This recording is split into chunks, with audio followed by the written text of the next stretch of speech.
এরপরে আরেকটা খেলা আছে, যে খেলাটা আমাদের দেশে একসময় অনেক ছিল, এখন কমছে। সেটা কি? প্রাণীদের মধ্যে পারস্পরিক লড়াই। দুইটা ষাঁড়ের মধ্যে, দুইটা আবাল গরুর মধ্যে, দুইটা খাসির মধ্যে, দুইটা মোরগের মধ্যে লড়াই লাগায় দেওয়া। এতে নিষেধ কেন? নিষেধ হলো, দেখেন, দুইটা ষাঁড় যখন লড়াই করবে, একটা আরেকটাকে রক্তাক্ত করছে, আঘাত করছে, ব্যথা পাচ্ছে না? আর আপনি দেখে হাতের তালি মারছেন। প্রাণীকে কষ্ট দিয়ে আপনার কি লাভ? কোনো লাভ নাই। নবী সাল্লাল্লাহু আলাইহি ওয়াসাল্লাম এটাকে কঠোরভাবে নিষেধ করেছেন। আবু দাউদের বর্ণিত হাদিস, রাসূল সাল্লাল্লাহু আলাইহি ওয়াসাল্লাম বলতেন, নাহা রাসূলুল্লাহ সাল্লাল্লাহু আলাইহি ওয়াসাল্লাম আনিত তাহরিশি বাইনাল বাহাইমি।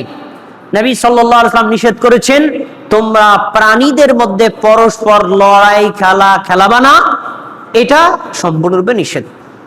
তাহলে গরুর লড়াই, ষাঁড়ের লড়াই, ঘোড়ার লড়াই, মুরগির লড়াই, মোরগের লড়াই, এগুলো খেলা ইসলামে অনুমোদিত না, সম্পূর্ণরূপে হারাম। বর্তমানে আধুনিক কিছু বিশ্বে দেখা যায়, ইউটিউবে ঘাটলে দেখা যায়, একটা গরুরে মদ পান করাইয়া মাতাল বানাইয়া মাঠে ছাড়ে, সিংওয়ালা গরু।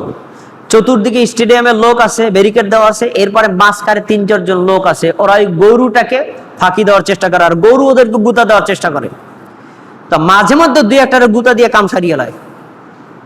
এই যে খেলা, এটাও ইসলামে হারাম।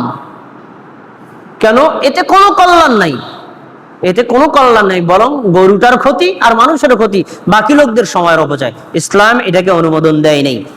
দেখেন এই বিষয়ে নবী সাল্লাল্লাহু আলাইহি ওয়াসাল্লাম একটা হাদিস, জাবের রাদিয়াল্লাহু আনহু বলেন, নবী সাল্লাল্লাহু আলাইহি ওয়াসাল্লাম বলেন, ইন্না শাইতানা ক্বাদ আইসা ইয়াবুদুহুল মুসাল্লুনা ফি জাজিরাতিল আরব।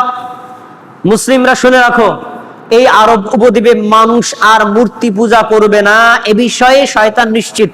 কারণ সবাই তাওহীদ বুঝে গেছে, কেউ মূর্তি পূজা করবে না। কিন্তু শয়তান একটা বিষয়ে আশাবাদী, ওয়ালাকিন ফিত তাহরিশি বাইনাহুম, এই মুমিন লোকেরা মূর্তি পূজা না করলেও প্রাণীদের মধ্যে পরস্পর লড়াই খেলা খেলবে, এই বিষয়ে তারা আশাবাদী।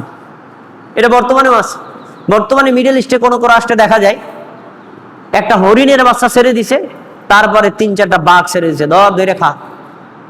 তাহলে এই হরিণের বাচ্চাকে ধরার জন্য পুরো বাঘ মাঠে দৌড়াইতেছে, আর ওনারা ফুর্তিতে হাতির তালি মারতেছে। এটাও একটা খেলা, হারাম, নিষিদ্ধ খেলা, এটা নিষেধ করা হয়েছে। আচ্ছা, এরপরে উটের পায়ের হাড় বা খুর দিয়ে খেলা, এটা মধ্যপ্রাচ্যে ছিল, কিন্তু বর্তমানে আমাদের দেশে কোনো প্রচলিত না। পায়ের হুর দিয়ে তারা কিভাবে খেলতো আল্লাহ ভালো জানে। নবী সাল্লাল্লাহু আলাইহি ওয়াসাল্লাম বিষয় নিষেধ করেছেন, মান লাইবা বিল কিআবি ফাকাদ আসাল্লাহ ওয়া রাসূলহু।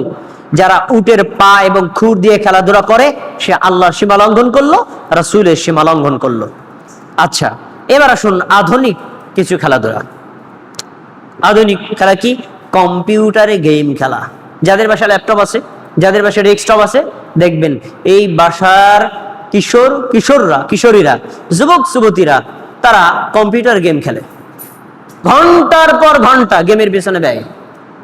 অথচ সেখানে সে মাইক্রোসফট ওয়ার্ড টাইপ করা শিখতে পারতো, বাংলা ইংরেজিও টাইপ করা শিখতে পারতো, ইন্টারনেটে কাজ করা শিখতে পারতো, ইন্টারনেটে ডাউনলোড আপলোড বিভিন্ন কাজ যেগুলো মানুষের জন্য প্রয়োজন, এটা দিয়ে সে একটা পেশাও গ্রহণ করতে পারতো। এগুলো না করে ঘন্টার পর ঘন্টা গেমের পেছনে ব্যয়। আর বাপ মা তো মনে করে আমার ছেলে পুরা কম্পিউটারের ইঞ্জিনিয়ার হয়ে যেতেছে, গেম খেলে।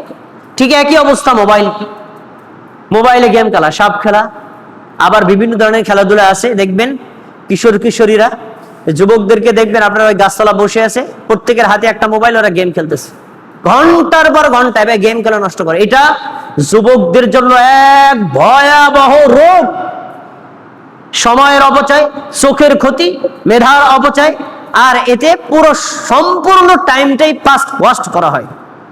ইসলাম এই ধরনের অনর্থক কোন খেলাধুলার অনুমোদন করে না, সম্পূর্ণরূপে এগুলো হারাম। অতএব নিজেকে এই ধরনের মোবাইল কম্পিউটারের গেম খেলা থেকে বিরত রাখতে হবে, সন্তান সন্ততি থেকে এগুলো থেকে বিরত রাখতে হবে। তারপরে রাসূল